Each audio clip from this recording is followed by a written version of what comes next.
മുസ്ലിം സമുദായത്തെ നിരന്തരം അപമാനിച്ചുകൊണ്ടിരിക്കുന്ന വെള്ളാപ്പള്ളി നടേശനെതിരെ ജാമ്യമില്ലാ വകുപ്പ് ചേർത്ത് കേസെടുക്കണമെന്ന് INL ഡെമോക്രാറ്റിക് നേതാക്കൾ കണ്ണൂരിൽ ആവശ്യപ്പെട്ടു.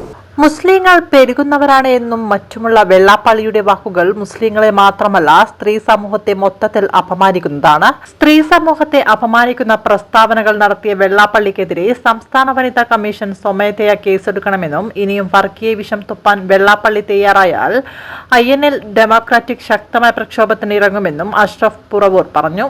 നിരന്തരമായി വെള്ളാപ്പള്ളി നടേശൻ കേരള ജനാധിപത്യ സമൂഹത്തെ വെല്ലുവിളിച്ചുകൊണ്ടിരിക്കുകയാണ്.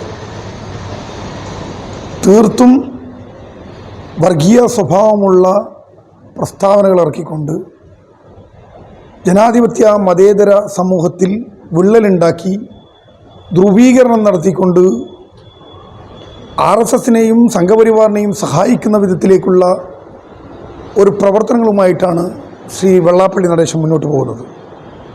ഇത് സത്യത്തിൽ കേരള സമൂഹത്തിൽ ഭിന്നിപ്പുണ്ടാക്കിക്കൊണ്ട് ലക്ഷ്യം നേടുക എന്നുള്ള ഒരു നയമാണ് വെള്ളാപ്പള്ളി നടേശൻ ഇപ്പം സ്വീകരിച്ചുകൊണ്ടിരിക്കുന്നത്.